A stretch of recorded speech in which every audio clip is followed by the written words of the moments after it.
আশুলিয়ায় অভিযান চালিয়েছে Titas gas transmission and distribution PLC. অভিযানে 7 শতাধিক বাসা বাড়ির অবৈধ গ্যাস সংযোগ বিচ্ছিন্ন করা হয়েছে। সকাল থেকে আশুলিয়ার গুমাইল স্কুল রোড এলাকায় 3 কিলোমিটার এলাকা জুড়ে অভিযান চালিয়ে এসব অবৈধ সংযোগ বিচ্ছিন্ন করা হয়। নেতৃত্ব দেন আশুলিয়া জোনাল বিপণন অফিসের ব্যবস্থাপক প্রকৌশলী আবু সালেম মোহাম্মদ খাদেমউদ্দিন। এ সময় নিম্নমানের পাইপ, রাইজার চুলা জব্দ করা হয়।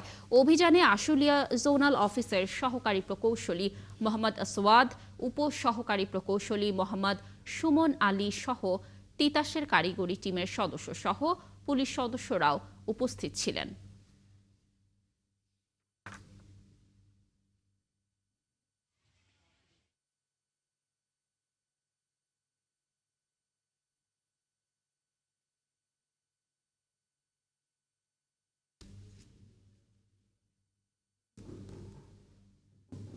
আইন শৃঙ্খলা বাহিনীর সহায়তা এবং সর্বতভাবে আমাদের আশুলিয়া ঢাকা জেলা ম্যাজিস্ট্রেট, ঢাকা জেলার জেলা প্রশাসক আমাদেরকে সহায়তা করছেন।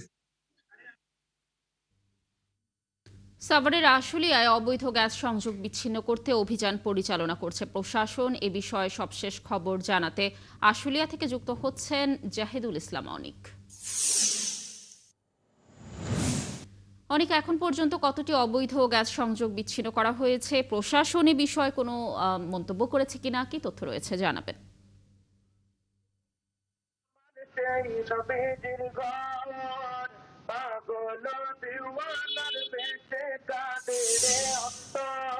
লাবণী, আমি এই মুহূর্তে আছি আসলে নরসিংপুর গুমাইল স্কুল রোডে। আপনারা জানিয়ে রাখি যে দুপুর পর্যন্ত কিন্তু আমরা জানতে পেরেছি যে 700টি অবৈধ যে গ্যাস সংযোগ বাসাবাড়িতে সেটি কিন্তু বিচ্ছিন্ন করেছে। আমাকে কিছুক্ষণ আগে 5টার দিকে জানতে পেরেছি যে এখন পর্যন্ত কিন্তু 1000টি বাসাবাড়ি যে অবৈধ গ্যাস সংযোগ সেটি কিন্তু বিচ্ছিন্ন করা হয়েছে এবং তিতাসের যে যারা অভিযানে ছিল তারা কিন্তু কিছুক্ষণ আগে সেটি স্থগিত করে কিন্তু তারা চলে গেছে। আপনি দেখতে পাচ্ছেন যে এখানে যে এলাকাটি রয়েছে সেই এলাকার কিন্তু একদমই নিম্নমানের যে পানির পাইপ, সেই পানির পাইপের মাধ্যমে কিন্তু এই সকল গ্যাস সংযোগগুলো তারা নিয়েছিল।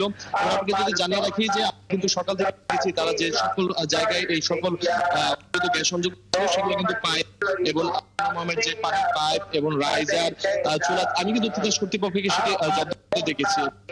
আজকে কিন্তু Titas gas transmission and distribution কোম্পানির সাথে কিন্তু আশুলিয়া যে নির্বাহী ম্যাজিস্ট্রেট তিনিও কিন্তু ছিলেন। তিনি যেমনটি জানিয়েছেন যারা এই সকল অবৈধ গ্যাস সংযোগগুলো নিয়েছেন তাদের বিরুদ্ধে কিন্তু তারা একটি আইনানুগ ব্যবস্থা নেবেন। তিতাসের পক্ষেও কিন্তু একই বক্তব্য কিন্তু আমরা পেয়েছি। তারাও জানিয়েছে তারা কিন্তু যারা এই সকল অবৈধ গ্যাস সংযোগগুলো নিয়েছে তাদের বিরুদ্ধে কিন্তু একটি আইনি প্রক্রিয়ার মাধ্যমে তাদের আইনের আওতায় যেন কেউ যেন আর এই সকল সংযোগ দিতে না পারে সেই ব্যবস্থা কিন্তু তারা করছেন। আমি এলাকার অনেকের সাথে কথা বলেছি, তারা জানিয়েছেন গেল 1 মাস আগে কিন্তু এখানে এই সংযোগ কিন্তু স্থাপন করা হয়েছিল। এখানকার স্থানীয়দের দাবি যে 2015 এই আবাসিক যে সংযোগ সেটি কিন্তু তারা বন্ধ রাখে। তাদের দাবি যে অনেক ধন্যবাদ আমাদের সাথে যুক্ত থাকার জন্য। আপনি থাকুন সেখানে, নিশ্চয়ই এই অভিযানের আরো তথ্য পরবর্তীতে আমরা আপনার মাধ্যমে দর্শকদেরকে জানানোর চেষ্টা করব।